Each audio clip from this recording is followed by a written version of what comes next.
तो लास्टली हम डिस्कस कर रहे थे यहाँ पर प्रिपरेशन ऑफ हाइड्रोजन। मैंने आपको बताया था कि जब भी हम आने वाले इनऑर्गेनिक केमिस्ट्री के चैप्टर्स में जब भी हम किसी कंपाउंड की प्रिपरेशन की बात करते हैं तो वहां पर दो तरह के मेथड्स आएंगे, laboratory methods and commercial methods. तो अभी हम क्या डिस्कस कर रहे हैं? Laboratory methods. ठीक है, तो third method in the category, उससे हम शुरू करते हैं। Third method in the category, हमने पहला क्या देखा था? Action action of of water water and on steam. Metal. Yes, हमने पहला यहाँ पर डिस्कस किया था एक्शन ऑफ वाटर और स्टीम ऑन मेटल्स। ठीक है, and second one was action of action of dilute acid. Dilute acid. या तो इसमें हम थर्ड वन आज देखेंगे। कल हमने रिएक्शन की थी मेटल्स की और डाइल्यूट एसिड्स की, तो आज हम देखते हैं reaction of metals with strong alkali. Alkali और बेस बोल सकते हैं आप। ठीक है, so here we are taking action of strong alkali, action of strong alkali on zinc and aluminium। आपको पता है अल्कली और बेस में डिफरेंस क्या होता है, या दोनों सेम होते हैं? So water content. Sir, alkalis can dissolve in water. Alkalis are bases that can dissolve in water. या ठीक है, तो here we are taking example of action of strong alkali on zinc and aluminium। सबसे पहले हम reaction देखते हैं zinc की। So when zinc is reacted with NaOH aqueous, हम रिएक्शन यहाँ पे लिखते हैं जिंक विद NaOH aqueous। ये काफी इंपॉर्टेंट रिएक्शन है, आपको याद रखनी है, बहुत बार आपको ये रिएक्शन देखने को मिलेगी। तो zinc when it is reacted with NaOH aqueous it gives sodium zincate. Sodium zincate, what is sodium zincate? It is Na2ZnO2, इसको बोलते हैं sodium zincate. And it liberates hydrogen gas. तो सोडियम जिंकेट मिलता है आपको और साथ में मिलता है हाइड्रोजन गैस। ठीक है, ये रिएक्शन होती है और कई बार यहाँ पर इसको दूसरे फॉर्म में भी लिखा जाता है। एक और रिएक्शन लिखी जाती है इसकी, basically both the reactions are correct. तो दूसरा फॉर्म क्या लिखा जाता है वो हम यहाँ पर देख लेते हैं।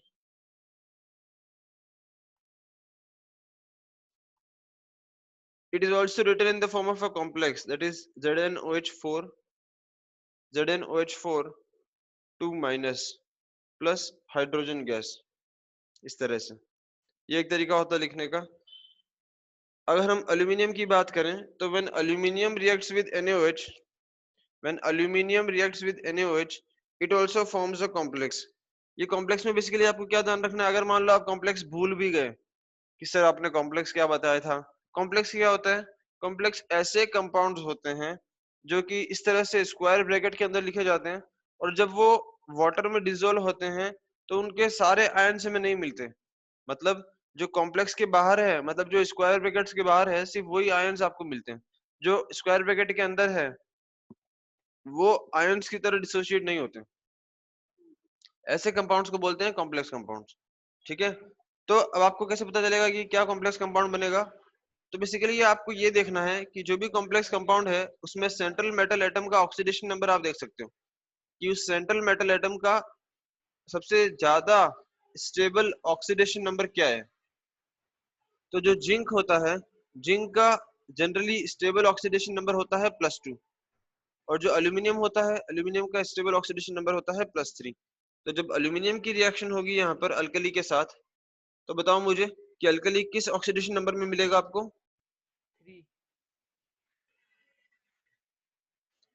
अल्कली किस ऑक्सीडेशन नंबर में मिलेगा? देखिए +3 में।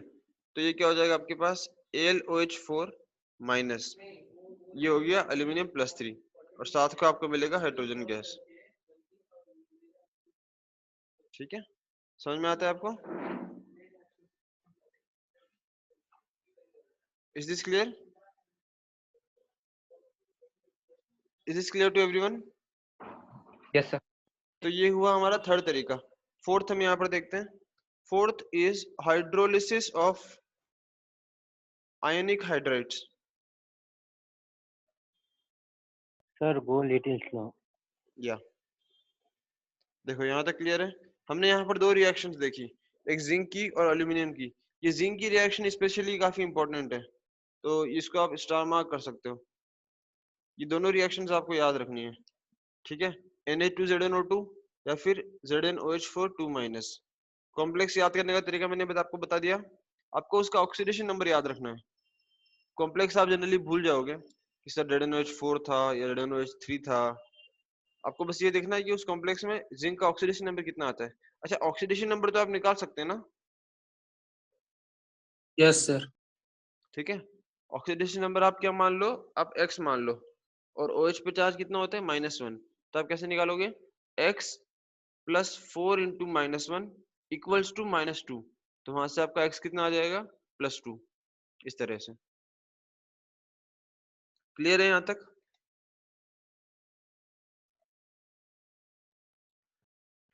Yes is clear? सर। चलिए, सर ये- एल्यूमिनियम एल्यूमिनियम। सर एल्यूमिनियम वाला वापस एक बार समझा दीजिए। एल्यूमिनियम हाँ जब रिएक्शन करता है अल्कली के साथ, तो उसने भी कॉम्प्लेक्स बनाया। अल्कली एल्यूमिनियम का मोस्ट स्टेबल ऑक्सीडेशन नंबर होता है +3। क्यों +3? देखो एल्यूमिनियम का एटॉमिक नंबर कितना होता है, 13 13 होता है। तो इलेक्ट्रॉनिक कॉन्फ़िगरेशन क्या होगा, 1s2 2s2 2p6 3s1 3s2 3s2 ना, हाँ 3s2 और 3p1। 3p1। तो अगर आपने लास्ट के 3 इलेक्ट्रॉन्स उड़ा दिए, तो क्या वो noble gas electronic configuration achieve कर लेगा? यस ठीक है, तो इसीलिए जो एल्यूमिनियम है वो +3 में रहना पसंद करता है। तो इसीलिए वो अल्कली के साथ रिएक्शन करके ये कॉम्प्लेक्स बना लेगा ताकि वो स्टेबल बन जाए। ठीक है, यस सर।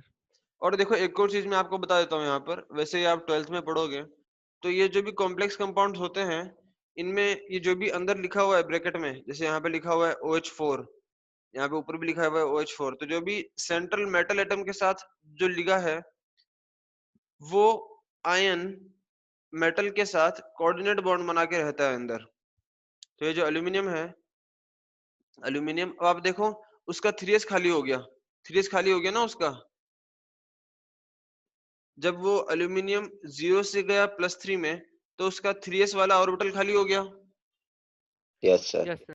और उसका 3p वाला ऑर्बिटल भी खाली हो गया।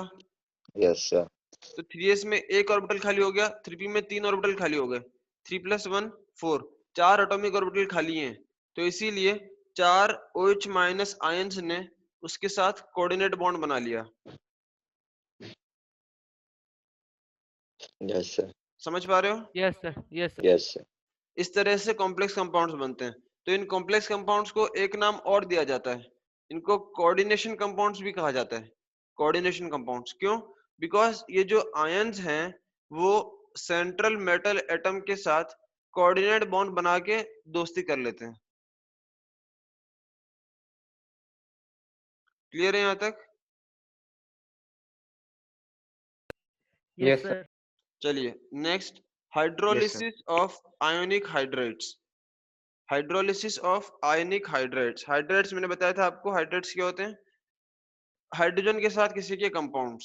ठीक है, आयनिक हाइड्रेट्स क्या होते हैं, आयनिक हाइड्रेट्स होते हैं ग्रुप 1 और ग्रुप 2 एलिमेंट्स के कंपाउंड्स हाइड्रोजन के साथ, उनको बोलते हैं आयनिक हाइड्रेट्स। तो हाइड्रोलिसिस का मतलब क्या होता है, हाइड्रोलिसिस का मतलब उन पर पानी डाल देना। तो अगर आपने आयनिक हाइड्रेट्स पर गलती से भी पानी डाल दिया, अगर आपने गलती से पानी डाल दिया आयोनिक हाइड्रेट्स पर, तो आपकी गलती बहुत भारी पड़ेगी आपको। क्यों? क्योंकि इसमें बहुत large amount of heat release होती है, बहुत large amount of heat release होती है।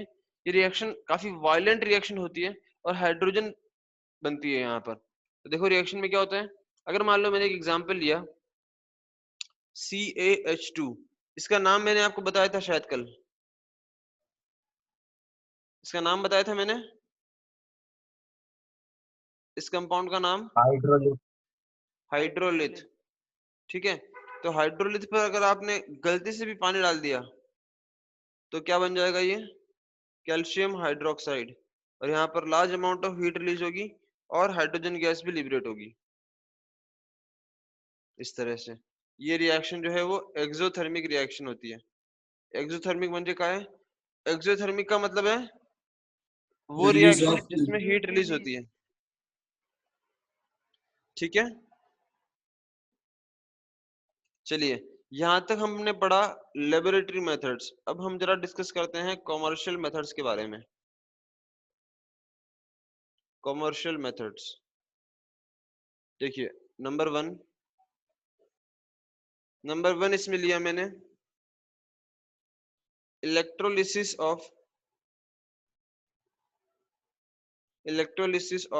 Acidified water,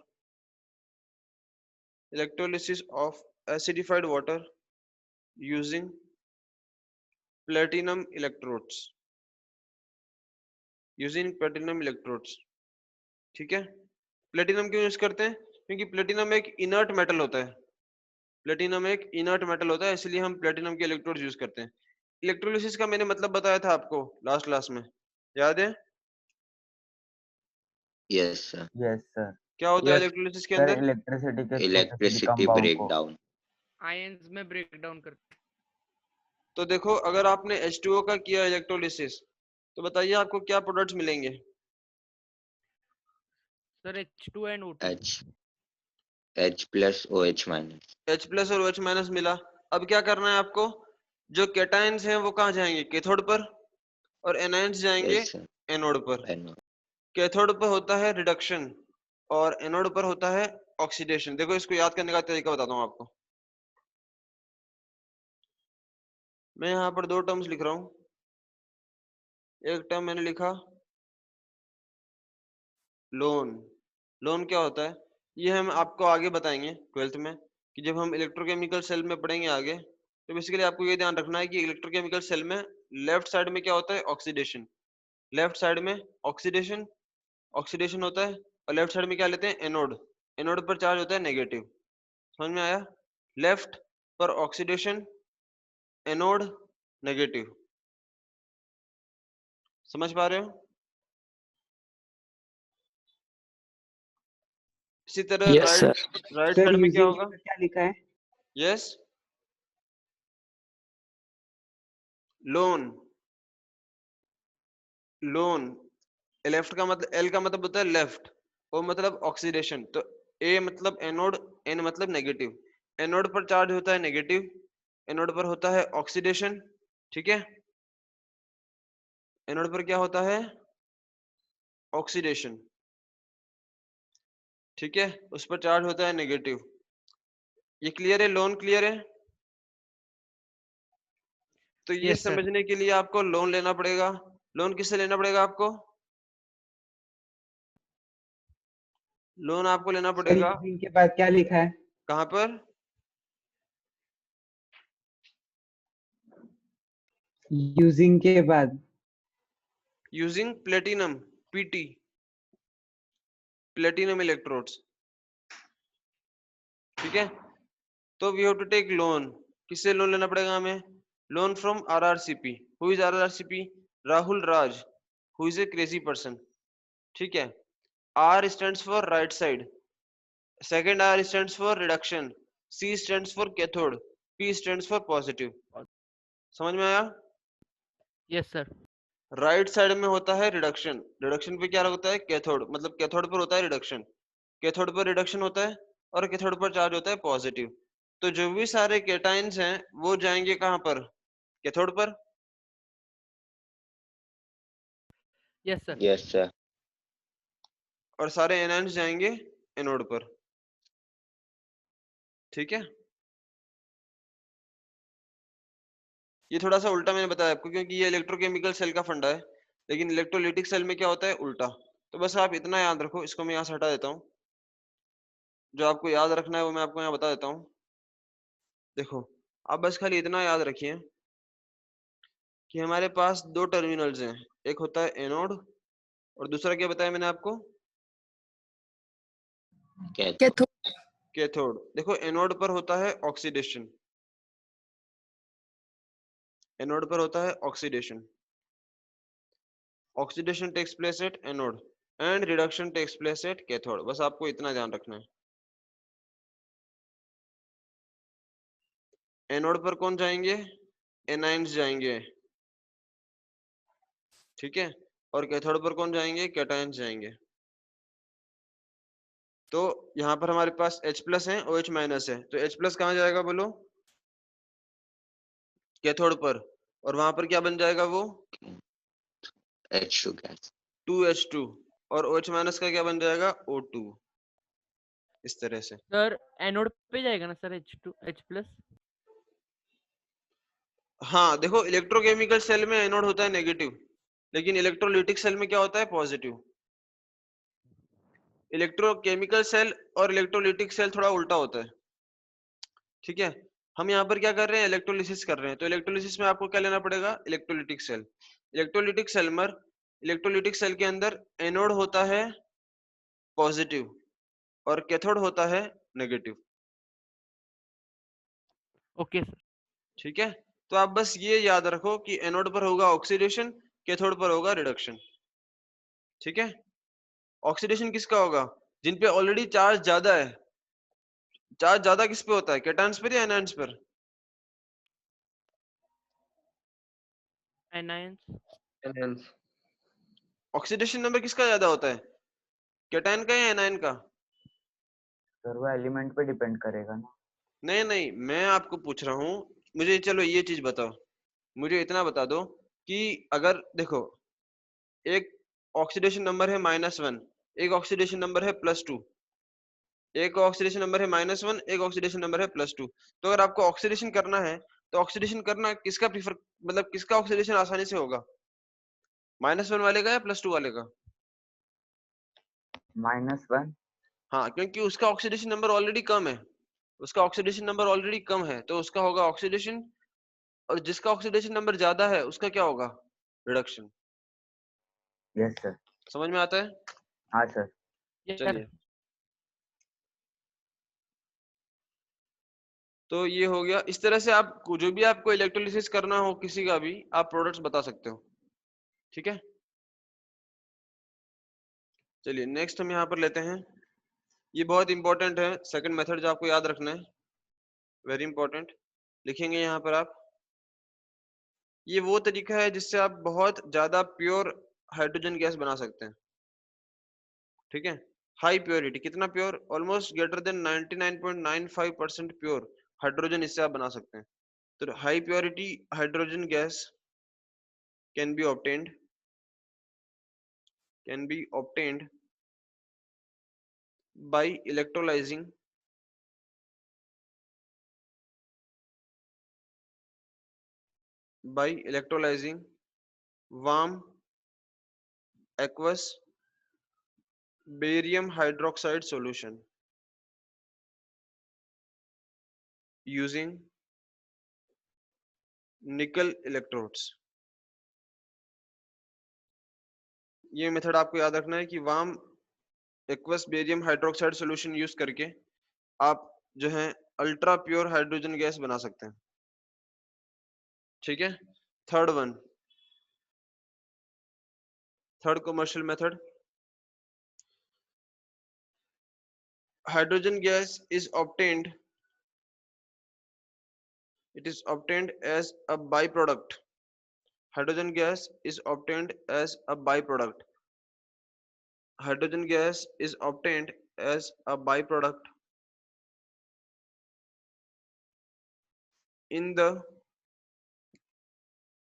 manufacturing of NaOH and chlorine gas by the electrolysis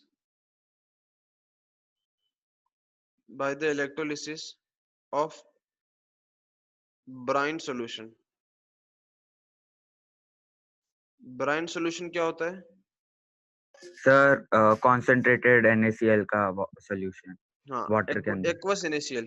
water का मतलब क्या हो गया? एक्वस NaCl सॉल्यूशन, इसको बोलते हैं ब्राइन सॉल्यूशन।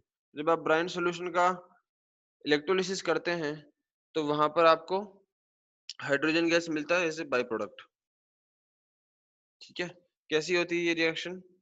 जल्दी से देख लेते हैं। जब भी इलेक्ट्रोलिसिस करते हैं तो आपको बस खाली 2 रिएक्शंस लिखनी है, एनोड पर क्या हुआ और कैथोड पर क्या हुआ। देखो एनोड पे क्या होता है, बताओ मुझे, ऑक्सीडेशन या रिडक्शन? ऑक्सीडेशन होता है, तो ऑक्सीडेशन यहाँ पर हुआ Cl- का, Cl माइनस आयंस का हुआ ऑक्सीडेशन और क्या बन गया, क्लोरीन गैस। क्लोरीन गैस बन गया तो 2 इलेक्ट्रॉन्स निकल गए। ऑक्सीडेशन का मतलब ही क्या होता है, लॉस ऑफ इलेक्ट्रॉन्स, तो 2 इलेक्ट्रॉन्स यहाँ से बाहर निकल गए। कैथोड का मतलब क्या होता है, रिडक्शन। रिडक्शन का मतलब gain of electrons. Yes sir. तो जो H+ था उसने इलेक्ट्रॉन्स को गेन कर लिया। H+ कहाँ से आया हमारे पास, वाटर से। तो जो 2 इलेक्ट्रॉन्स ऊपर लूज हुए वो यहाँ पर एब्जॉर्ब हो गए, वो यहाँ पर आके गेन हो गए। तो H+ जो था उसने इलेक्ट्रॉन गेन कर लिए, तो H+ क्या हो जाएगा, रिड्यूस, और वो बन जाएगा H2। तो यहाँ से आपको मिला H2 gas plus 2OH minus aqueous. इस तरह से रिएक्शन हुई। ठीक है, तो H+ जो है वो आपका रिड्यूस हो गया, H+ आपका रिड्यूस हो गया, लेकिन जो Na+ था वो एज इट इज रहा। इसका मतलब अगर मैं ओवरऑल रिएक्शन लिखूं तो क्या लिख सकता हूँ, हमारे पास शुरुआत में क्या था, Na+ था, Cl- था, और साथ में क्या था, वाटर। ये सब कुछ था हमारे पास। फिर ये किस में कन्वर्ट हो गए, ये सब आपके कन्वर्ट हो गए। Na+ एज इट इज रहा और बन गया OH-, तो उन दोनों के मिलने से क्या बना, 2NaOH। ये बन गया 2NaOH, और साथ में क्या बना, जो Cl- था वो ऑक्सीडाइज हो गया तो बन गया Cl2 गैस। और क्या बन गया आपके पास, हाइड्रोजन गैस। इस तरह से तो इलेक्ट्रोलिसिस ऑफ ब्राइन सॉल्यूशन से आपको क्या मिल गया finally, hydrogen gas as a by product. Sir हाँ वो बोलो, इसके ऊपर वाला पॉइंट दिखा सकते हो क्या, कौन सा पॉइंट। वो हाई प्योरिटी वाला। देखो ये आपको वीडियोस मिल जाएंगे, तो आप जो भी आपका कुछ छूट जाता है आप उसे देख सकते हैं। थर्ड पॉइंट के स्टार्टिंग में क्या लिखा है, first word, where third point का starting word. It is obtained as a by product. Okay okay. Okay sir, thank you. What is obtained, hydrogen gas. MFG क्या है, MFG sorry, sir, third point second line first word, it is obtained as a byproduct in the manufacturing of NaOH। ठीक है Sakshi, okay sir, and sir please go slow. Yeah okay.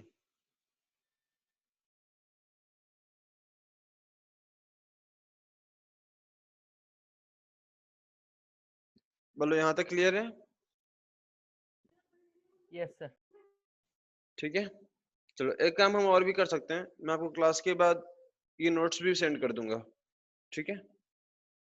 Yes sir. Sir नहीं तो आप पूरे chapter का एक साथ भेज दो ना, वो ज्यादा इजी रहेगा बाद में रेफर करने के लिए। ठीक है, थैंक यू।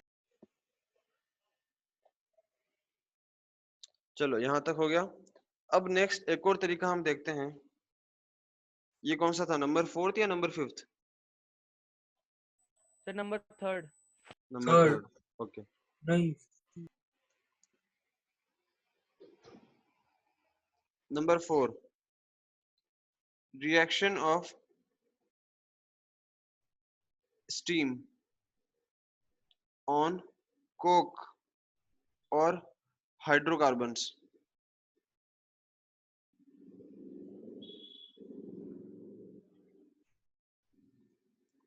और hydrocarbons at high temperature in presence of catalyst, in presence of catalyst। यहाँ पर क्या होता है, देखो अगर मैंने कोक लिया, कार्बन लिया, कार्बन पर अगर हमने पास किया स्टीम H2O गैस, तो यहाँ पर क्या होगा, यहाँ मिलेगा आपको CO carbon monoxide plus hydrogen gas. इस मिक्सचर को बोलते हैं वाटर गैस। काफी इंपॉर्टेंट है ये टर्म, आपको याद रखना है। आपको पूछा जा सकता है वाटर गैस क्या होता है। वाटर गैस क्या होता है, CO+H2, इसको बोलते हैं वाटर गैस, ठीक है। सर इसमें कैटलिस्ट क्या था? इसमें कैटलिस्ट हम यूज करते हैं निकल, निकल यूज करते हैं इसमें, ओके सर। निकल यूज करते हैं, और ये रिएक्शन होती है 1270 केल्विन पर, ठीक है। ये वाटर गैस बनती है। इस वाटर गैस को एक नाम और दिया जाता है, इसको बोला जाता है सिन गैस, सिन गैस, ठीक है। SYN, ये पापी गैस नहीं है, ये क्या है? सिन गैस, ठीक है, नॉट SIN, ये क्या है? SYN। सिन गैस क्यों नाम पड़ गया इसका? क्यों नाम पड़ा इसका syn gas? Because scientist. Scientist, अरे सब कुछ साइंटिस्ट पे डाल दोगे, कुछ भी हो जाए सर साइंटिस्ट, साइंटिस्ट बेचारा परेशान हो जाएगा, तुम्हारे सपने में आके मारेगा तुम्हें, इतना ब्लेम करोगे साइंटिस्ट को? देखो सब कुछ साइंटिस्ट ने नहीं किया है। सिंथेट, इसको बोला जाता है syn gas. Why syn gas? Because it is used in the synthesis of methanol,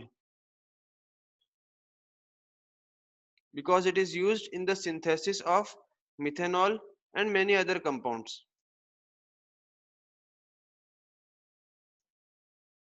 Because it is used in the synthesis of methanol and many other compounds. देखिए किस तरह से यूज होता है। अगर आपने CO लिया, ठीक है, CO गैस लिया आपने, और आपने इसकी रिएक्शन की 2H2 के साथ, तो बताइए क्या मिलेगा आपको? आपको मिलेगा CH3OH, which is nothing but methanol. बताइए, is this point clear to everyone? Yes sir. Yes ठीक सर। है, इसे सिन गैस या फिर वाटर गैस कहा जाता है। चलो ये तो हो गई कोक के साथ रिएक्शन। अब मैं आपको दूसरी रिएक्शन भी यहाँ पर दिखा देता हूँ कि अगर मान लो आपने कोई हाइड्रोकार्बन्स लिए, जैसे मान लो हमने लिया अल्काइंस। आपको पता है अल्काइंस का जनरल फॉर्मूला क्या होता है? अल्काइन हाँ, CnH2n CnH2n -2, ठीक है। अगर आपने अल्काइंस लिए और अल्काइंस पर आपने वाटर के साथ रिएक्शन करवाई, बेसिकली स्टीम के साथ आपने रिएक्शन करवाई बहुत हाई टेम्परेचर पर 1270 kelvin in presence of nickel as a catalyst, तो यहाँ पर भी आपको क्या मिलेगा? Carbon monoxide gas along with hydrogen gas, इस तरह से, ठीक है। तो यहाँ पर जब भी सर आपके ये पास, रिएक्शंस याद रखने पड़ते क्या? हाँ ये रिएक्शन आपको देखो, आपको इनऑर्गेनिक केमिस्ट्री में जब भी अगर आपको अगर पूरे मार्क्स चाहिए क्वेश्चन के, तो बेस्ट है कि आप रिएक्शन के साथ अपना आंसर लिखो, ठीक है। आप बस इतना याद रखना कि जो है वाटर गैस किसे कहेंगे? जब कार्बन मोनोऑक्साइड और हाइड्रोजन हो, कार्बन मोनोऑक्साइड और हाइड्रोजन के कॉम्बिनेशन को या फिर इस मिक्सचर को कहते हैं वाटर गैस। ये याद रहेगा आपको? Yes sir. Yes sir. ठीक है, ये हो गया वाटर गैस या फिर syn gas. Now, if we want to increase the production of hydrogen, जो वाटर गैस में यहाँ पर हाइड्रोजन बनी, अगर हम उसकी क्वांटिटी बढ़ाना चाहते हैं, then that can be done by another reaction which is known as water gas shift reaction. मैं रिएक्शन को थोड़ा छोटा इस फॉर्म में लिख देता हूँ, RXN, ठीक है, वाटर गैस शिफ्ट रिएक्शन, या फिर इसको एक नाम और दिया जाता है साइंटिस्ट की वजह से, बोश प्रोसेस। ये रिएक्शन क्या होती है? इस रिएक्शन में हम कार्बन मोनोऑक्साइड की फर्दर रिएक्शन करते हैं स्टीम के साथ,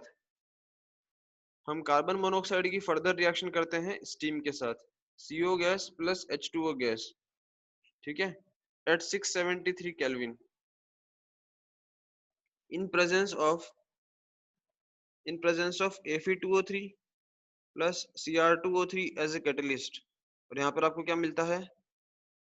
CO2 गैस प्लस हाइड्रोजन। आप समझ में आया किस तरह से यहाँ पर हाइड्रोजन की क्वांटिटी बढ़ गई?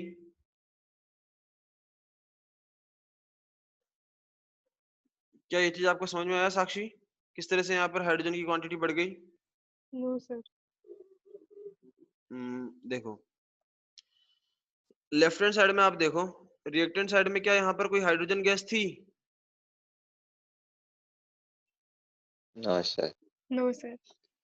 ये था आपके पास H2O गैस। तो ये जो CO था, इस CO का हो गया ऑक्सीडेशन, मतलब इसने ऑक्सीजन गेन किया और इसने ऑक्सीजन लूज किया, तो आपके पास यहाँ से H2 गैस का 1 मोल एक्स्ट्रा बन गया। समझ में आया? Yes sir. मतलब पहले आपने ऊपर वाली रिएक्शन की तो वहां से आपको हाइड्रोजन H2 का 1 मोल मिला, फिर वो जो कार्बन मोनोऑक्साइड बना था आपने उस पे फर्दर रिएक्शन की स्टीम के साथ, तो आपको एक्स्ट्रा और हाइड्रोजन मिल गया। ठीक है, तो ये वाटर गैस शिफ्ट रिएक्शन या बोश प्रोसेस हम यूज करते हैं to increase the production of hydrogen gas. Is this clear? Yes sir.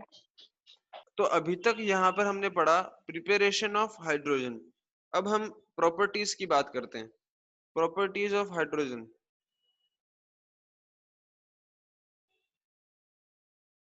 Properties of hydrogen. जब भी हम प्रॉपर्टीज की बात करेंगे पूरे इनऑर्गेनिक केमिस्ट्री में, हम दो प्रॉपर्टीज यहाँ पे पढ़ेंगे, एक फिजिकल प्रॉपर्टीज और दूसरा केमिकल प्रॉपर्टीज। तो सबसे पहले यहाँ पर हम बात कर लेते हैं फिजिकल प्रॉपर्टीज की।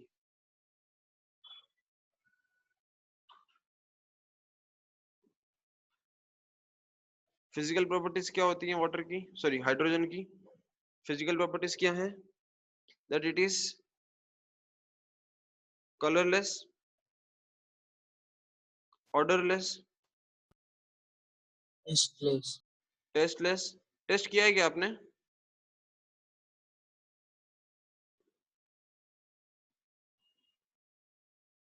Colourless, yes? सर टेस्ट नहीं किया। नहीं किया तो फिर कैसे बोल रहे हो?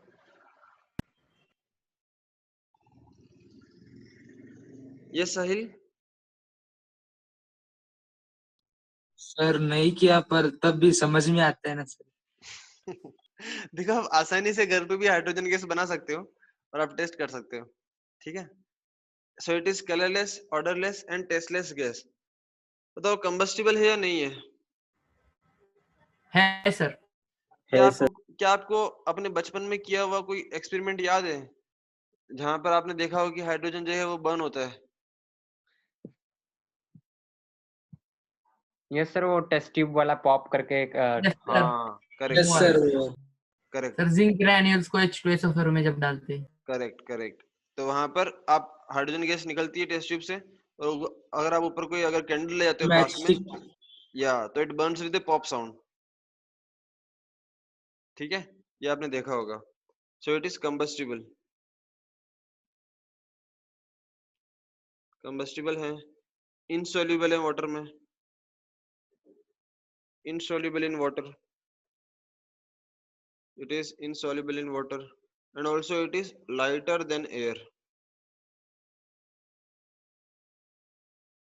lighter than air। ये तो बात हो गई फिजिकल प्रॉपर्टीज की।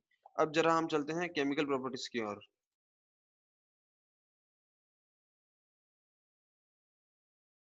केमिकल प्रॉपर्टीज का मतलब क्या होता है? Chemical reactions. कौन कौन सी रिएक्शंस यहाँ पर हाइड्रोजन गैस शो करता है। ठीक है, अब हम यहाँ पर केमिकल प्रॉपर्टीज की बात करते हैं। तो देखो हाइड्रोजन जो है वो बहुत ज्यादा वैरायटी की केमिकल रिएक्शन शो करता है।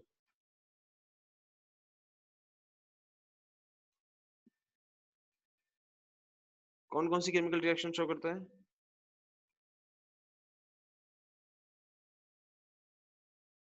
So it undergoes various chemical reactions. It undergoes various chemical reactions by either of the methods.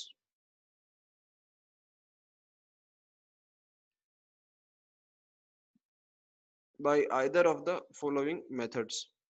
कौन कौन से मेथड्स हैं जिससे हाइड्रोजन रिएक्शन शो करता है? पहला, बाय लॉस ऑफ इलेक्ट्रॉन्स। अगर हाइड्रोजन इलेक्ट्रॉन लॉस करेगा तो बताओ क्या बन जाएगा? H+।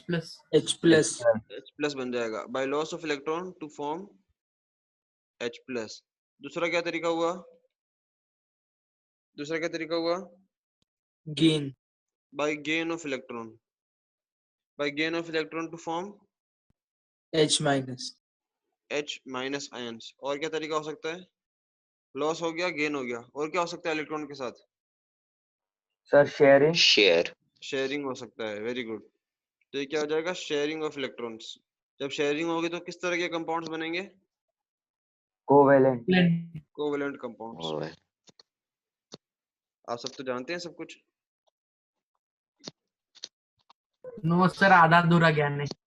आधा अधूरा ज्ञान है, बहुत डेंजरस होता है अधूरा ज्ञान तो।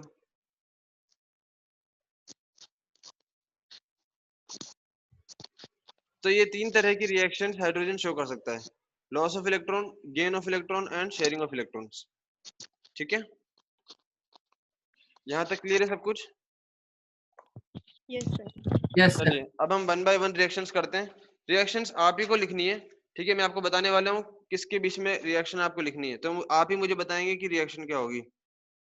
ठीक है, यस सर। चलिए शुरुआत करते हैं। पहला मैंने लिखा reaction with halogens. Reaction with halogens, बताओ क्या रिएक्शन होगी, जल्दी से बताओ। Sir H plus Cl HCl। H plus H plus Cl HCl। Cl HCl, ये क्या होता है सर रिएक्शन। ये कौन सी रिएक्शन हो गई भाई, H plus Cl HCl। Sir chlorine halogen के साथ रिएक्ट कराना है ना सर। मुझे ये बताओ Cl मार्केट में किस रूप में मिलता है, Cl के रूप में या Cl2 के रूप में। Cl2 2 plus Cl2 HCl2 plus 2 HCl। Yes, ठीक है। अच्छा सर सब कुछ बताना। हाँ सब कुछ। देखो इसको मैं इन जनरल क्या लिख देता हूँ, X2 लिख देता हूँ।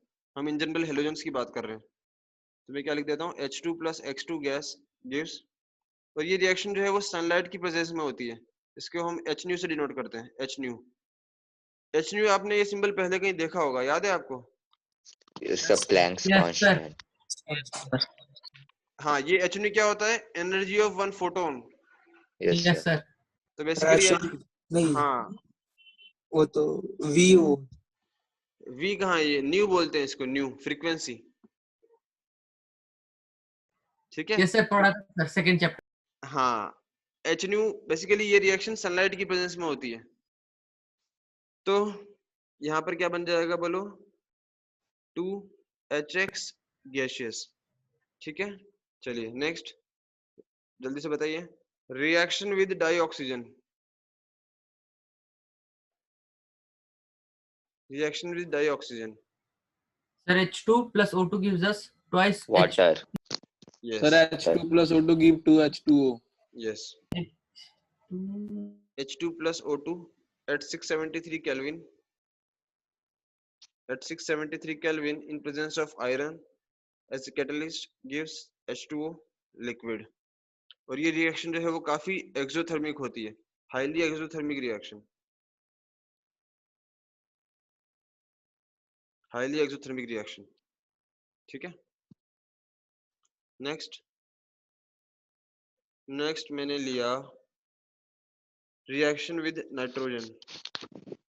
कोई डाउट किसी को यहाँ तक। अमोनिया बनाते हैं।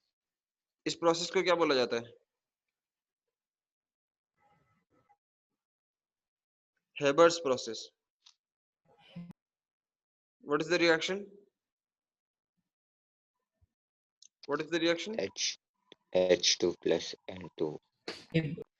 N2 gaseous plus H2 H2 NH3 gives NH3 NH3 gaseous।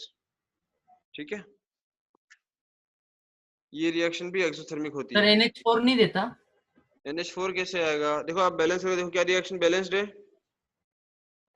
Yes sir balanced है। या तो ये क्या है, अमोनिया, NH3 बनेगा यहाँ पर। NH4 कभी अकेला नहीं मिलता है, देखो ये तो आपने पढ़ा होगा केमिकल बॉन्डिंग में। NH3 के अंदर क्या नाइट्रोजन का ऑक्टेट कंप्लीट है, no sir. No sir. No sir. Octet complete नहीं है, क्या बात कर रहे हो यार। Octet complete sir, lone pair है पर octet lone complete. Pair. Lone pair है, ऑक्टेट कंप्लीट है। तो अमोनिया जो है वो स्टेबल कंपाउंड है। ठीक है, यस सर। NH4 नहीं बनेगा, क्या बनेगा, NH3। अगर NH4 बनाना है तो उसके इसमें क्या बनेगा, NH4 प्लस। यस। ठीक है, यस सर। चलिए नेक्स्ट हम लेते हैं रिएक्शन विद मेटल्स, इसको अब क्या कर दो, अल्कली मेटल्स कर दो, रिएक्शन विद अल्कली मेटल्स। तो यहाँ पर क्या होगा, मान लो मैंने कोई भी अल्कली मेटल्स लिए, 2m गैसियस, गैसियस फेज में रिएक्शन फास्ट होती है, 2m gaseous plus H2 gaseous, तो हाई टेम्परेचर पर ये क्या बनाएगा, 2MH सॉलिड। इनको बोलते हैं हाइड्राइड्स, मैंने आपको पहले ही बताया था, ऐसे कंपाउंड्स को बोलते हैं हाइड्राइड्स। इनके बारे में हम अभी थोड़ी देर में डिटेल में डिस्कशन करेंगे, इनको बोलते हैं हाइड्राइड्स। तो जब अल्कली मेटल्स की रिएक्शन होती है हाइड्रोजन के साथ हाई टेम्परेचर पर, तो बनते हैं हाइड्राइड्स। ठीक है, सर एम मेटल है। एम अल्कली मेटल है, अल्कली मेटल, ग्रुप 1 वाले मेटल। कोई डाउट इस रिएक्शन में? No sir. मेटल्स के साथ हाइड्रोजन कौन सा ऑक्सीडेशन नंबर शो करता है, +1 या सर -1? -1। -1 तो आप यहाँ से देख भी सकते हैं, ये क्या हो जाएगा, M+1 और ये H-1। ठीक है, ये आयनिक कंपाउंड है, कोवेलेंट कंपाउंड नहीं है, आयनिक कंपाउंड है।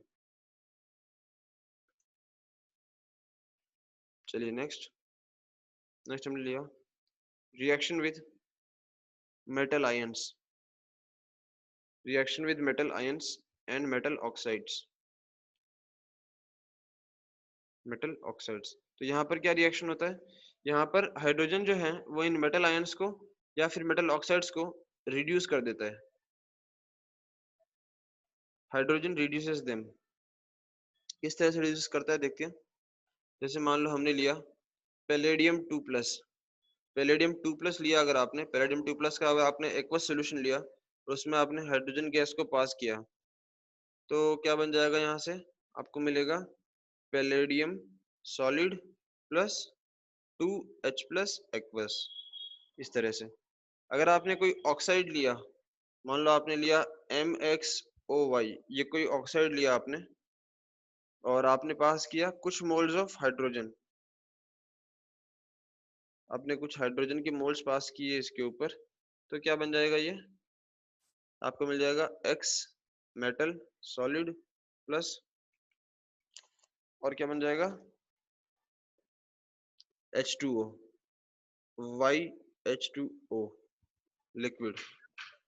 सर लेकिन ये होने के लिए जो मेटल होगा वो हाइड्रोजन से नीचे आना चाहिए ना रिएक्टिविटी सीरीज में। Yes correct. ठीक है, तो आप यहाँ पे लिख भी सकते हो, यहाँ पे आप लिख सकते हो hydrogen reduces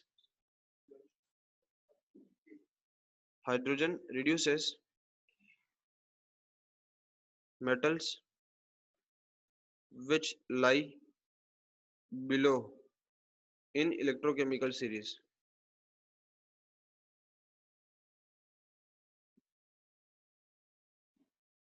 In electrochemical series. Is that okay? Yes sir. Next reaction ली हमने यहाँ पर रिएक्शन विद ऑर्गेनिक कंपाउंड्स,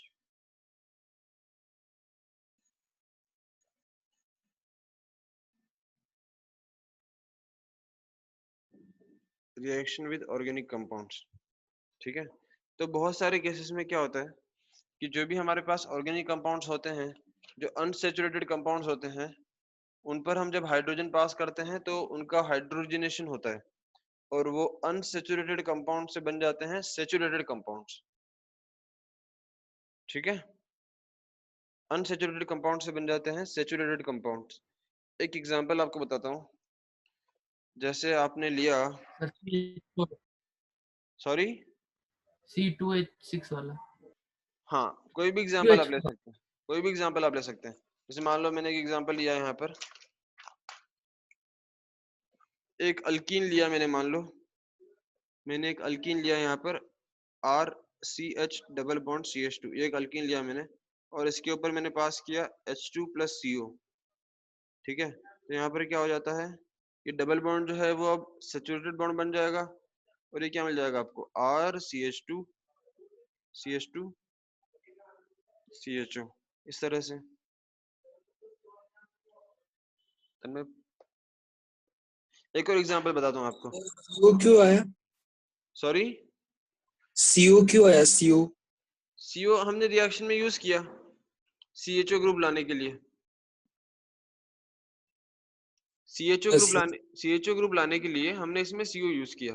तो फाइनली क्या हो गया यहाँ पर, जो डबल बॉन्ड था RCH डबल बॉन्ड CH2, उसमें एक कार्बन पर क्या लग गया H और दूसरे पर लग गया CHO, इस तरह से। इस रिएक्शन को बोलते हैं hydroformylation reaction. Hydroformylation reaction. Any doubt?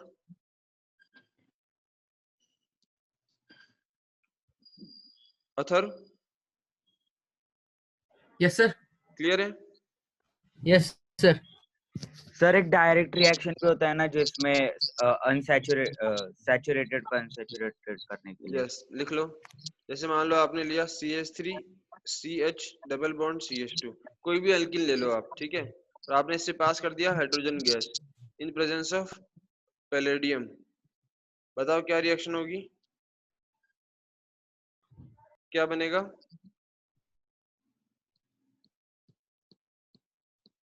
CH3 sir CH8 CH3 CH2 CH CH2 CH sir CHO भी CH2 और CHO आएगा ना? CH2 CHO कहाँ से आएगा? इस बार मैंने CO यूज नहीं किया ना। हाँ CH3 आएगा। yes, ऑक्सीजन है ही नहीं ना। ठीक है, इस बार मैंने सिर्फ हाइड्रोजन यूज किया, तो सिंपल क्या हो जाएगा, जहां पे अनसेचुरेशन था वहां पे आप एक हाइड्रोजन को तोड़ के चिपका दो, तो ये क्या बन जाएगा, CH3 CH2 single bond CH3। समझ में आया? सर कैटलिस्ट में निकल भी चलता है ना सर? कैटलिस्ट में निकल भी यूज कर सकते हैं। देखो चलो मैं आपको बता देता हूँ, ठीक है, यहाँ पर निकल भी यूज कर सकते हैं, पैलेडियम भी यूज कर सकते हैं, प्लेटिनम भी यूज कर सकते हैं, but most preferred is to use palladium. क्यों? क्योंकि मैंने आपको कल बताया था एड्सॉर्प्शन, कल मैंने एड्सॉर्प्शन के बारे में बताया था आपको।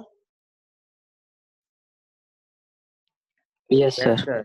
निकल, पैलेडियम, प्लेटिनम ये एक ही ग्रुप में आते हैं, ठीक है। बताओ किसकी साइज बड़ी होती है, निकल की या पैलेडियम की? पैलेडियम। पैलेडियम की। तो पैलेडियम सरफेस एरिया किसका बड़ा होगा? पैलेडियम। पैलेडियम किस पर एड्सॉर्प्शन आसानी से होगा? पैलेडियम। पैलेडियम। इसीलिए हम पैलेडियम को प्रीफर करते हैं। ओ फिर आप बोलोगे सर ऐसे तो फिर प्लेटिनम भी यूज कर सकते हैं। सर लेकिन प्लैटिनम लेस रिएक्टिव। हाँ, प्लेटिनम उल्टा लेस रिएक्टिव है और महंगा भी पड़ता है ना मार्केट में। हाँ platinum is one of the costliest metal, yes sir. इसीलिए हम जनरली क्या यूज करते हैं, यहाँ पर पैलेडियम यूज करते हैं। समझा सर। ये रिएक्शन होती है 298 केल्विन पर।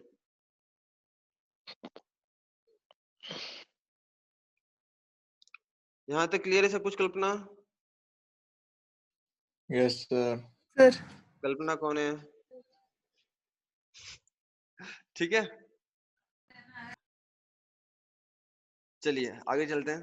देखो अभी तक हमने यहाँ पर प्रॉपर्टीज पढ़ ली हाइड्रोजन की, फिजिकल प्रॉपर्टीज पढ़ी, केमिकल प्रॉपर्टीज पढ़ी, ठीक है।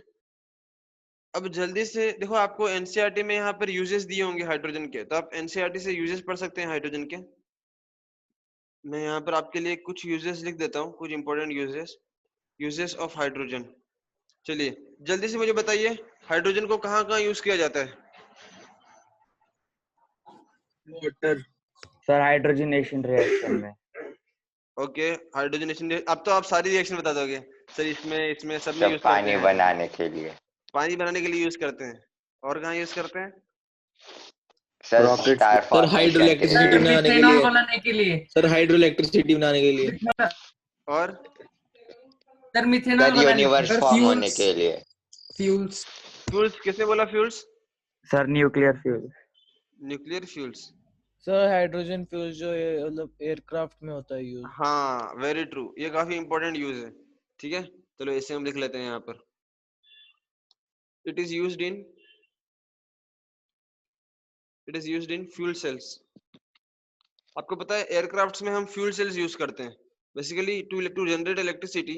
हम वहां पर H2O2 फ्यूल सेल यूज करते हैं in aircraft to generate electricity. चलो और कोई use? Any other use of hydrogen? Sir, they are, I think so, used in cleaning of vegetables. Cleaning of vegetables? Water ही हो गया ना वो तो।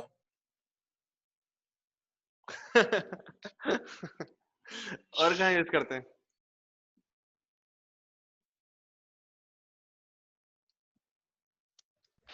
सर सर, वो वनस्पति घी बनाने के लिए। हाँ, वनस्पति घी बनाने के लिए बेसिकली वो क्या हो गया, हाइड्रोजनेशन। जो भी यस सर। अनसेचुरेटेड हमारे पास अनसेचुरेटेड कंपाउंड्स होते हैं उनको एडिबल फैट्स में कन्वर्ट करता है हाइड्रोजनेशन रिएक्शन के थ्रू।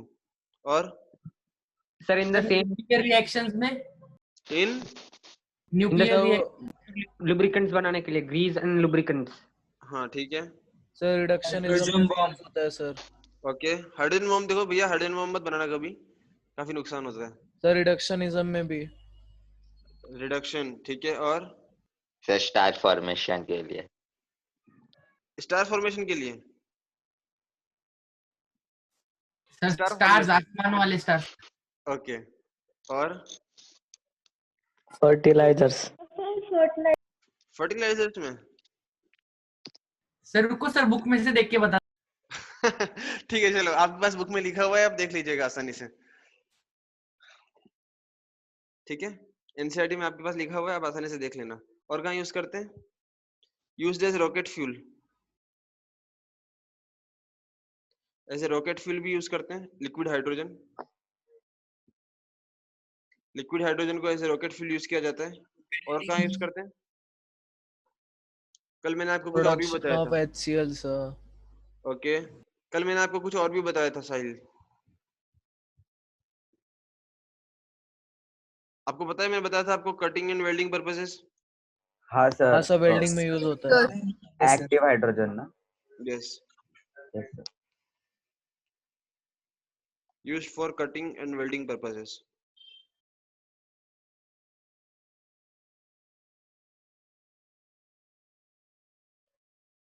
ठीक है, चलिए यहाँ तक हमने हाइड्रोजन के बारे में पढ़ा। अब हम शुरुआत करते हैं कंपाउंड्स ऑफ हाइड्रोजन।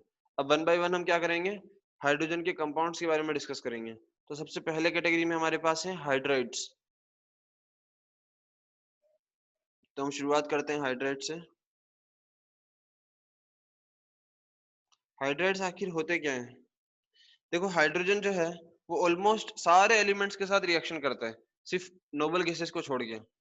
सिर्फ नोबल गैसेस को छोड़ के हाइड्रोजन सबसे रिएक्शन करता है और बाइनरी कंपाउंड्स बनाता है।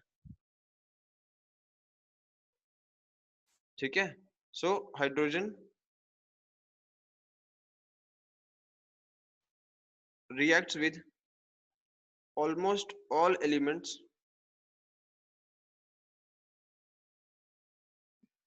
except noble gases,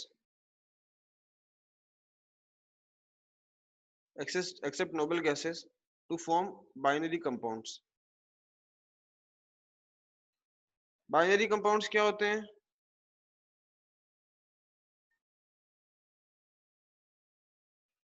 binary compounds क्या होते हैं? बाइनरी का मतलब क्या होता है?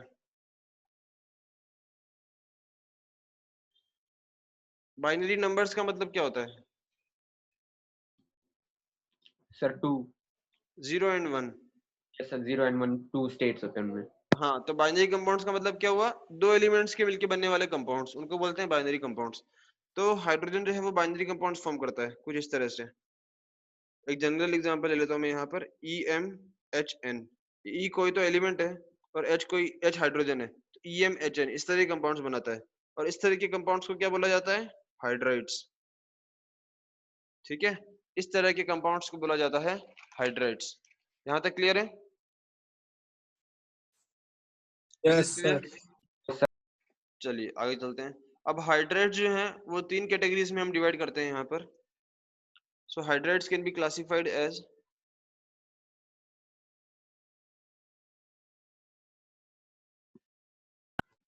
सर थोड़ा सा ऊपर स्क्रॉल कीजिए।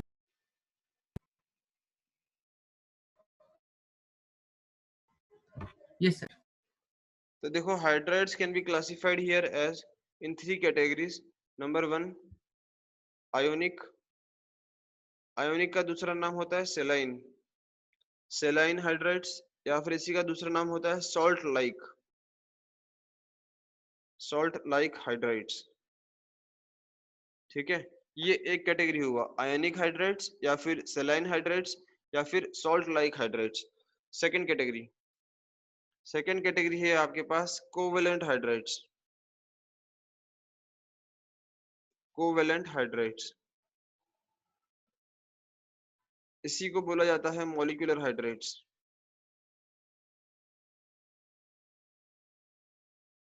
Molecular hydrides. और थर्ड कैटेगरी है आपके पास यहाँ पर मेटालिक. मेटालिक और non stoichiometric hydrides.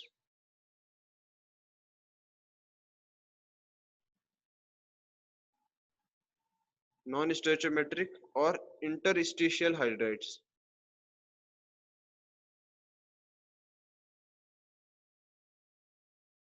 Interstitial hydrides. Sir non क्या है? Non stoichiometric. Non stoichiometric hydrides. Stoichiometry के बारे में आपने पढ़ा होगा ना मोल कॉन्सेप्ट में. Yes, sir. हाँ सर, stoichiometric coefficient.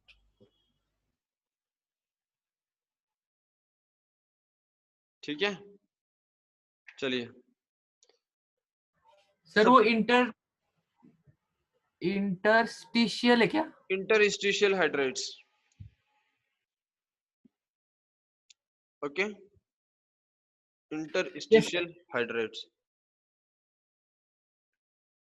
तो जो पहले दो कैटेगरीज हैं वो स्टोइचियोमेट्रिक हाइड्राइड्स हैं दोनों कैटेगरीज में, और जो थर्ड कैटेगरी है वो है नॉन स्टोइचियोमेट्रिक हाइड्राइड्स. तो हम सबसे पहले पढ़ते हैं आयनिक हाइड्राइड्स. Number 1 ionic hydrides. इन्हीं का दूसरा नाम है सेलाइन हाइड्राइड्स या फिर सॉल्ट लाइक हाइड्राइड्स. ये कौन बनाते हैं? these are formed by s block elements. जो s ब्लॉक के एलिमेंट्स हैं हमारे पास वो इस तरह के हाइड्राइड्स फॉर्म करते हैं. s ब्लॉक में कौन कौन से ग्रुप्स आते हैं बताओ? First and second. Group 1 and alkali and alkali earth metal. Alkali and alkaline earth metals यहाँ पर आते हैं. तो जो ग्रुप 1 और ग्रुप 2 वाले हाइड्राइड्स होते हैं उनको बोलते हैं आयनिक हाइड्राइड्स. आयनिक हाइड्राइड्स, इनमें आयनिक बॉन्ड्स होते हैं. आयनिक बॉन्ड्स अगर हैं तो ये जो क्रिस्टल्स की फॉर्म में रहते हैं, ये सॉलिड्स होते हैं और क्रिस्टल्स की फॉर्म में रहते हैं. ठीक है, so they are crystalline. They are crystalline solids. And non-volatile in nature. ये non-volatile होते हैं. ठीक है, and do not conduct electricity in solid state. They do not conduct electricity in solid state.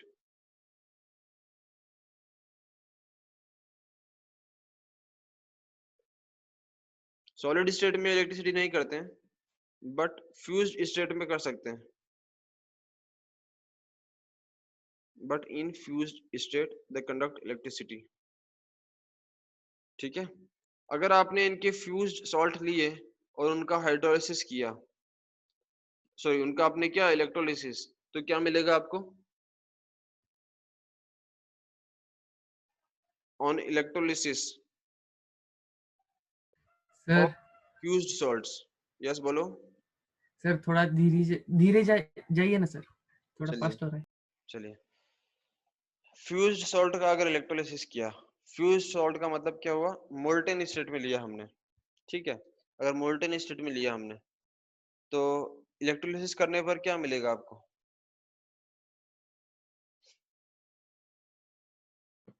Sir वही डिफरेंशिएट हो जाना चाहिए आपस हाइड्रोजन और एस ब्लॉक एलिमेंट में. हाँ, तो आपको क्या मिल जाएगा? हाइड्रोजन गैस मिल जाएगी आपको. On electrolysis of fused salt we get hydrogen gas. कहाँ मिलेगी हाइड्रोजन? कैथोड पर या एनोड पर? Cathode sir. कैथोड पर श्योर? एनोड पर. एनोड पर सर. एनोड पर मिलेगी. ठीक है। रिएक्शन क्या होगी एनोड पर? Sir What will be the fuse reaction? Salt क्या है? फ्यूज मतलब पिघला हुआ, molten, okay sir. Molten salt, ठीक है, मोल्टेन सॉल्ट।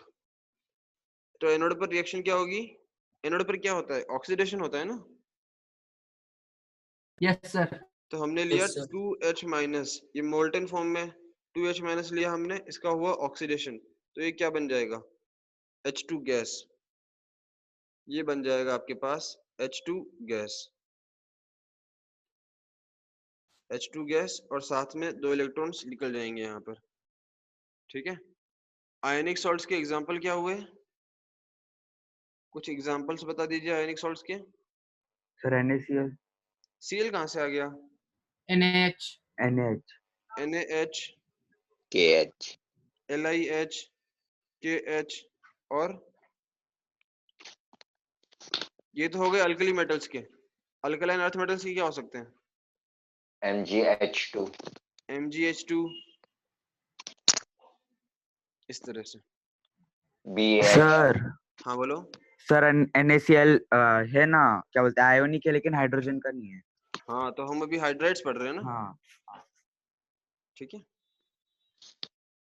इस तरह से आपके पास आयनिक हाइड्राइड्स बनते हैं, कैल्शियम हाइड्राइड, स्ट्रोंशियम हाइड्राइड, इस तरह से ढेर सारे। और एक रिएक्शन में आपको ऑलरेडी बता चुका हूँ हाइड्राइड्स की, याद है क्या थी वो रिएक्शन? क्या थी वो रिएक्शन? जब आयनिक हाइड्राइड्स पे अगर आप गलती से पानी डाल दो तो क्या होगा? Highly exothermic reaction, highly exothermic, highly exothermic, और क्या मिलेगा आपको? H2 gas. H2 gas. तो ionic hydrides reacts violently with water to give hydrogen gas। Yes sir, CaH2 वाला। हाँ वही एग्जांपल, ठीक है।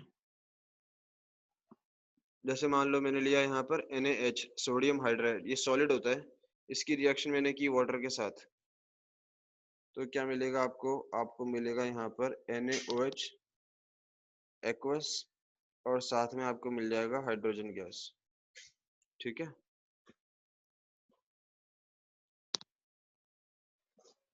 एक और एग्जाम्पल, एक और प्रॉपर्टी यहाँ पर देखते हैं इन हाइड्राइड्स की।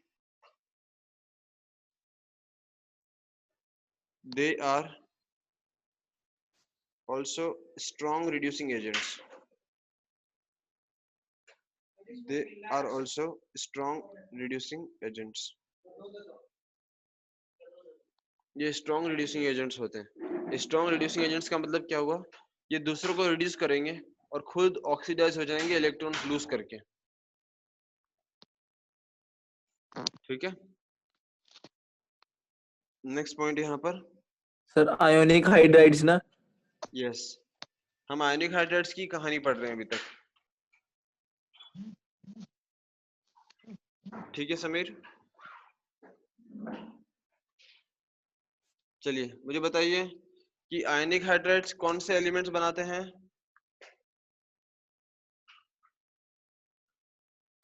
क्या सर?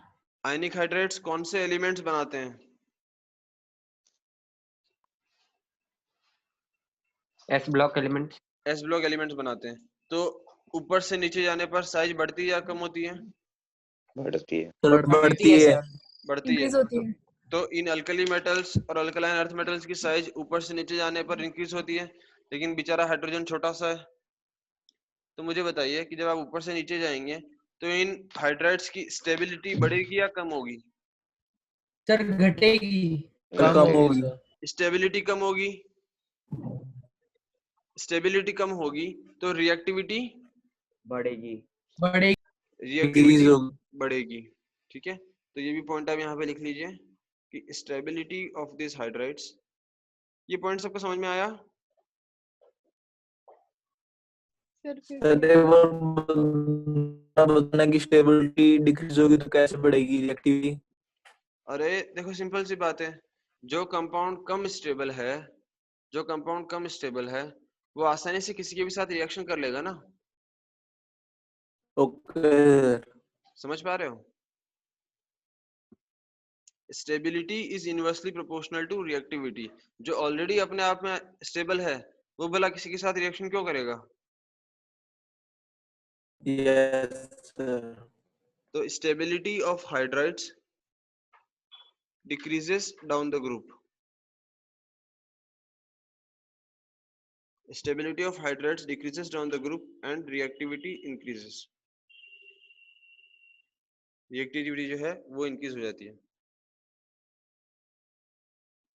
बोलिए, is this clear?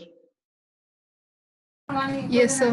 Yes sir चलिए एक पॉइंट आप इसमें ये लिख लीजिए यहाँ पर कि जो लिथियम हाइड्राइड होता है, लिथियम हाइड्राइड देखो हाइड्रोजन भी छोटा है लिथियम भी छोटा है, तो उनके बीच में दोस्ती वैसे अच्छी होनी चाहिए, दोस्ती वैसे अच्छी होनी चाहिए इनके बीच में। तो lithium hydride is rather unreactive, lithium hydride is rather unreactive at moderate temperature.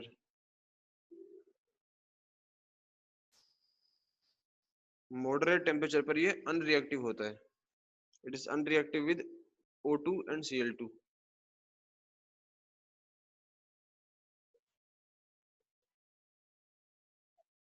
With O2 and Cl2. इसीलिए हम लिथियम हाइड्राइड को बाकी और कंपाउंड्स बनाने के लिए यूज करते हैं। ठीक है, यहां तक आयनिक हाइड्राइड्स आपको समझ में आया?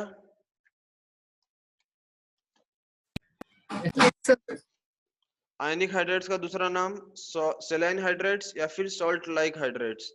सॉल्ट लाइक हाइड्राइड्स क्यों बोला, ऐसे आपको समझ में आया? Why it is called salt like? Yes sir. Because जैसे होता है NaCl वैसे यहाँ पर क्या है NaH, जैसे होता MgCl2 वैसे यहाँ पर क्या है MgH2। इनके स्ट्रक्चर्स, इनका कॉन्फ़िगरेशन, इनका कंपोजिशन सॉल्ट से मिलता जुलता है, इसीलिए इनको सॉल्ट लाइक हाइड्रेट्स भी कहा जाता है। Is this clear? Yes sir. चलिए नेक्स्ट हम बात करते हैं कोवेलेंट और मॉलिक्यूलर हाइड्रेट्स।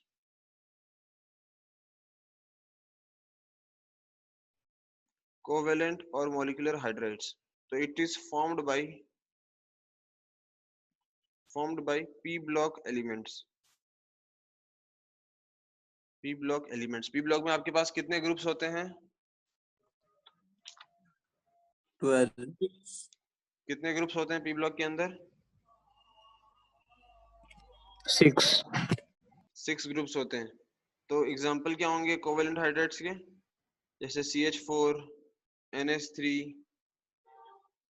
H2O,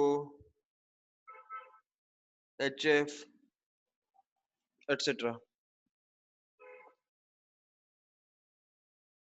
ठीक है, यहाँ पर कोवेलेंट बॉन्ड्स होते हैं इनके बीच में। तो being covalent they are volatile in nature। being covalent they are volatile in nature। volatile क्यों होंगे? बिकॉज ये जो है थोड़े इनके बीच में फोर्सेस ऑफ अट्रैक्शन थोड़े वीक होते हैं। जो आयनिक हाइड्राइड्स थे उनके बीच में आयनिक बॉन्ड होते हैं। आयनिक बॉन्ड मतलब strong electrostatic force of attraction. तो strong electrostatic force of attraction होने की वजह से वो उनकी आपस में दोस्ती बहुत गहरी होती है।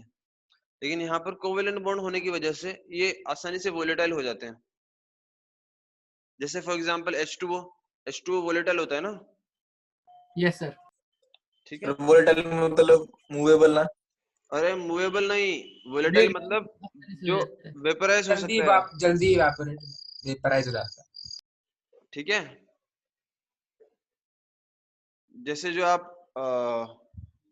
एसीटोन यूज करते हैं, एसीटोन यूज करते हैं, आप यूज करते हैं आप एसीटोन? No sir. क्या बात कर रहे हो? परफ्यूम यूज करते हैं, एसीटोन यूज करते हैं। नो सर नहीं करता परफ्यूम नहीं लगता। ठीक है, देखो आप एसीटोन यूज करते हो, एसीटोन कहाँ यूज करते हैं? कुछ लोग यूज करते होंगे तुम में से acetone use. Nail polish remover. या एग्जैक्टली, देखो पता चल गया कौन यूज करता है। ठीक है, तो आप एसीटोन यूज करते हैं ऐसे नेल पेंट रिमूवर, ठीक है, तो एसीटोन भी काफी वोलेटाइल होता है, परफ्यूम्स काफी वोलेटाइल होते हैं। ठीक है, इस तरह से उनके बीच में क्या होते हैं, कोवेलेंट बॉन्ड्स होते हैं, आयनिक बॉन्ड नहीं होते। आयनिक बॉन्ड वाले बहुत स्टेबल होते हैं, जैसे हमारे देश का नमक। देश का नमक क्या होता है बताओ? Sir NaCl। NaCl, very good. ठीक है, तो जो भी आयनिक कंपाउंड्स होते हैं वो बहुत स्टेबल होते हैं। चलिए अब हम आगे चलते हैं। तो जो कोवेलेंट हाइड्राइड्स हैं उनको हम 3 कैटेगरीज में डिवाइड कर रहे हैं यहाँ पर। They can be further classified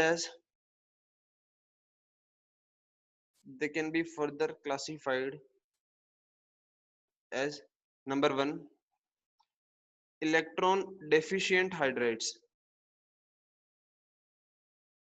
बहुत आसान सी चीज है, समझ में आ जाएगा आपको। Electron deficient hydrides.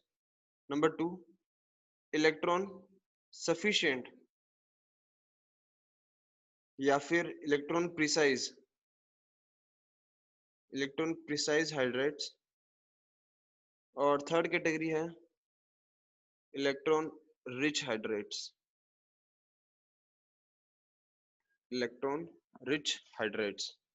ठीक है, इसका मतलब क्या है देखो, समझ लेते हैं आसानी से। वन बाय वन चलते हैं। सबसे पहले मैंने लिया इलेक्ट्रॉन डेफिशिएंट हाइड्राइड्स।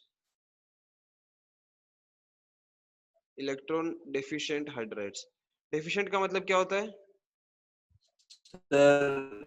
कमी। सर गरीबी। गरीबी है ठीक है, तो ये जो इलेक्ट्रॉन डेफिशिएंट हाइड्राइड्स हैं इनके पास बहुत गरीबी है। किसकी गरीबी है? इलेक्ट्रॉन्स की। इन्होंने हाइड्राइड तो बना लिए, लेकिन हाइड्राइड बनाने के बावजूद भी इनके पास गरीबी रह गई इलेक्ट्रॉन्स की। तो इलेक्ट्रॉन की तलाश में भटकते रहते हैं इधर से उधर। और कौन से एलिमेंट से जो ये बनाते हैं?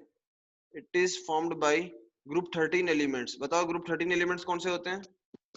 Aluminium, boron, aluminium, gallium, indium, thallium. ठीक है, इलेक्ट्रॉन डेफिशिएंट हाइड्राइड्स। हाँ, तो ग्रुप 13 वाले एलिमेंट्स जो हैं वो इस तरह के इलेक्ट्रॉन डेफिशिएंट हाइड्राइड्स बनाते हैं। इलेक्ट्रॉन डेफिशिएंट क्यों?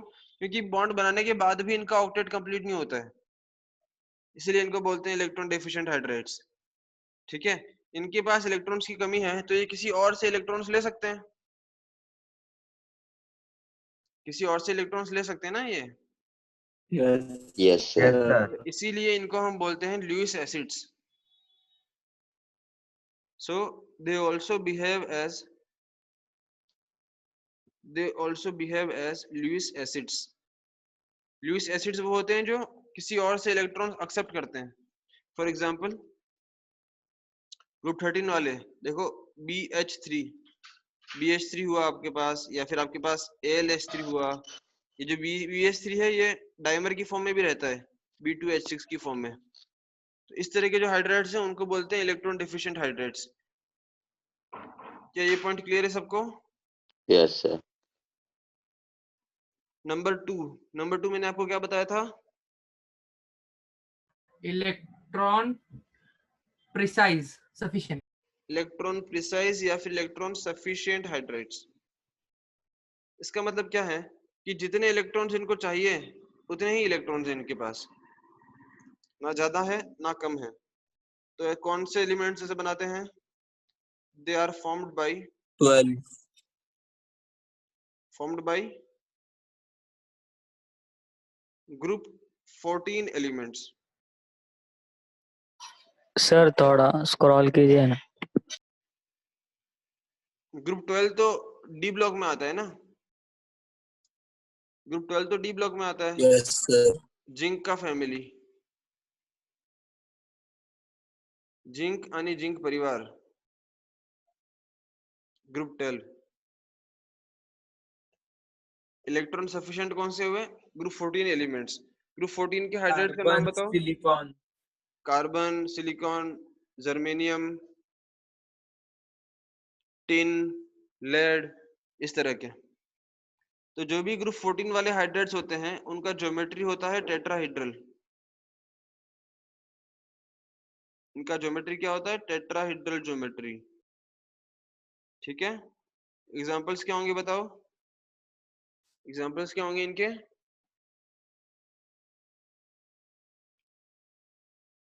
CH4, SiH4 etcetera. ये है इलेक्ट्रॉन सफिशिएंट हाइड्रेट्स। आपको समझ में आया मैंने इसको सफिशिएंट क्यों बोला? Yes sir. थर्ड वन मैंने आपको बताया था इलेक्ट्रॉन, क्या बताया था मैंने? Third one rich electron rich elements. Electron 17 होगा ना सर ये? हाइड्रेट्स। इलेक्ट्रॉन रिच मतलब क्या होता है? इलेक्ट्रॉन रिच का मतलब है कि उन्होंने जब हाइड्रेट्स बनाए तो हाइड्रेट्स बनाने के बाद भी जो सेंट्रल एलिमेंट था उसके ऊपर कुछ इलेक्ट्रॉन्स बच गए। इलेक्ट्रॉन्स बच गए इसका मतलब क्या है? उसके ऊपर कुछ लोन पेयर ऑफ इलेक्ट्रॉन्स बच गए, लोन पेयर बच गए। लोन पेयर, तो बताओ लोन पेयर किस किस केस में बच जाते हैं हमारे पास? कौन से कंपाउंड ऐसे हैं? नाइट्रोजन। सर हाँ, फ्लोरीन, नाइट्रोजन में बचते हैं, फ्लोरीन में बचते हैं, और आई, आई वो तो हो गया ना हेलोजेंस। नाइट्रोजन फैमिली में बचते हैं, हेलोजन फैमिली में बचते हैं, ऑक्सीजन में बचते हैं या नहीं बचते हैं? यस ग्रुप 16 एलिमेंट्स में बचते हैं। यस। तो अभी तक हमने कौन सा कवर किया? 13, 14 के अलावा 15, 16, 17 ये तीनों जो हैं वो इलेक्ट्रॉन रिच हाइड्रेट्स बनाते हैं। Do you all agree with this point? Yes sir. formed by group 15, 16 and 17 elements। Noble gases की तो हम बात ही नहीं कर रहे हैं, यस ठीक है। अब देखो जैसे एग्जांपल देख लो, एग्जांपल बताओ क्या होंगे? ग्रुप 15 के एग्जांपल बताओ। NH3। 16 का sir OH H2O HF etcetera, इस तरह से। तो आप ये जो भी कंपाउंड्स देखोगे, जैसे नाइट्रोजन इसके पास एक लोन पेयर है, ऑक्सीजन 2 लोन पेयर है, फ्लोरीन 3 लोन पेयर है। 3 तो इनमें से किसी के भी पास जो है लोन पेयर ऑफ इलेक्ट्रॉन्स हैं, इसीलिए इनको हम बोलते हैं इलेक्ट्रॉन रिच हाइड्रेट्स, ठीक है। इलेक्ट्रॉन्स इनके पास हैं अगर लोन पेयर के रूप में, तो किसी को दान दे सकते हैं ये इलेक्ट्रॉन्स। Yes sir. अगर ये इलेक्ट्रॉन्स दान दे सकते हैं तो ऐसे कंपाउंड्स को हम क्या बोलेंगे? लुईस एसिड या Lewis base? Lewis base. Lewis base. So they behave as Lewis bases, they behave as Lewis bases, ठीक है। चलिए, और क्या हो सकता है इनके साथ? ये हाइड्रोजन बॉन्ड्स भी बनाते हैं, they also form hydrogen bonds. क्यों बनाएंगे हाइड्रोजन बॉन्ड्स बताओ? सर एफ है ना? सर इलेक्ट्रॉन्स बचे तो since they have lone pair of electrons, since they have lone pair of electrons, तो ये हाइड्रोजन बॉन्ड बनाते हैं। हाइड्रोजन बॉन्ड बनाने से क्या फर्क हुआ? हाइड्रोजन बॉन्ड बनाने से दे हैव, हाइड्रोजन बॉन्ड बनाने से क्या हुआ? इनकी जो फिजिकल प्रॉपर्टीज थी वो एक्सेप्शनली हाई होती है बाकियों के कंपैरिजन में। They have exceptionally high physical properties.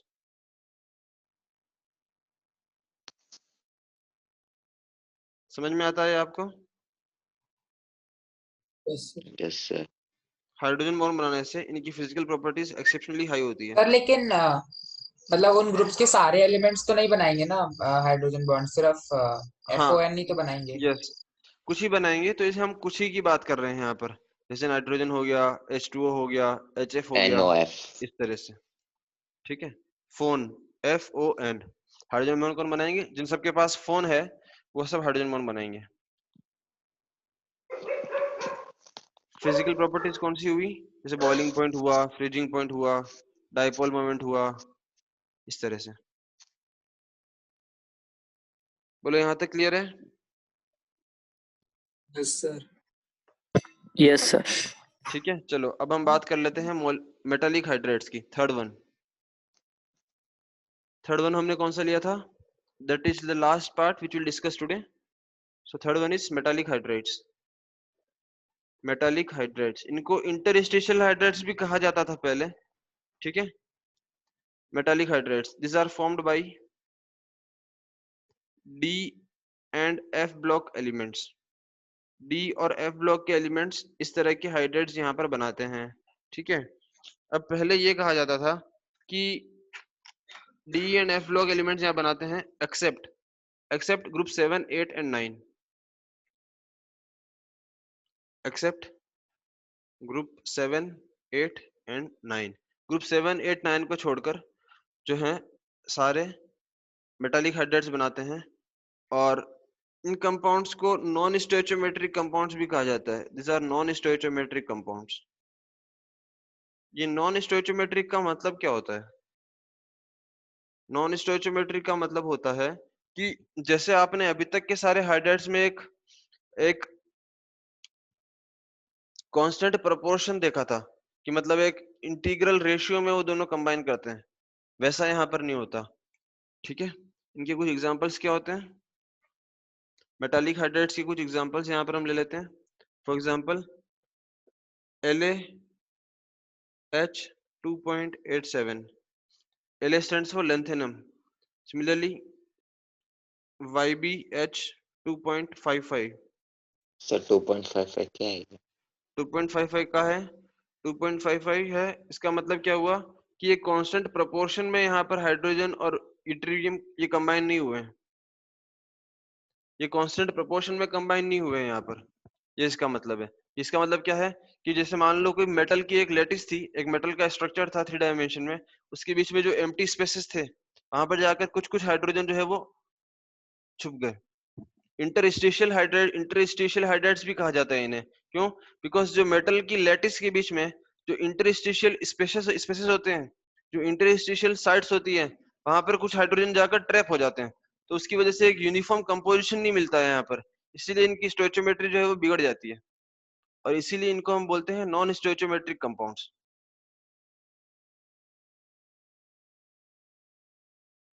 Sir ये वाले याद रखने होते हैं क्या? ये आप कुछ LH एग्जांपल्स याद रख 2.87। सकते हैं, ठीक है, कुछ एग्जांपल्स याद रख सकते हैं।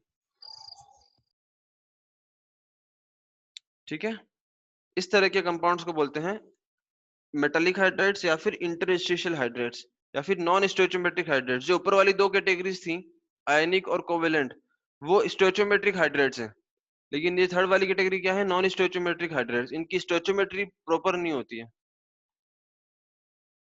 ठीक है, एक पॉइंट यहाँ पर आप और लिख देना इसके अंदर। Okay, quickly answer your attendance in the chat box. So everyone present in the meeting in the class, quickly answer your attendance in the chat box with your full name. एक point यहाँ पर आप और लिख सकते हैं, they conduct. Sir उस option को आप एवरीवन कर रहे हो फिर इतना प्राइवेट पे भेजना है? No, write in chat box to me, you can write. ठीक है, that will get saved. Another point here जो आपको देखना है यहाँ पर, they conduct heat and electricity, they conduct heat and also conduct electricity।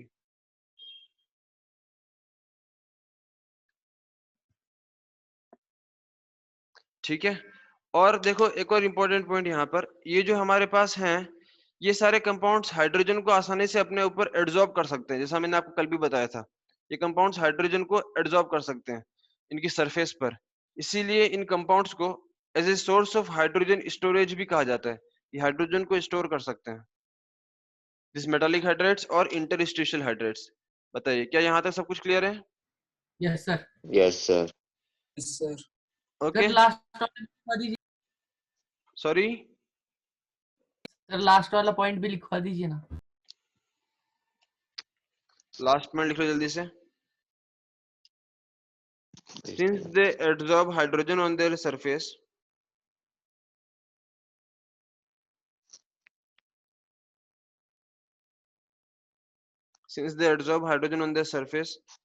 they are also known as hydrogen storage।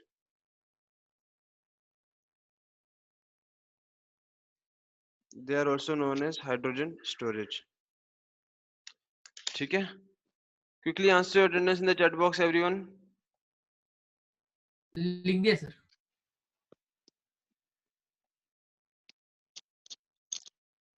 Okay, so we end here and then we'll continue tomorrow same time। Okay sir।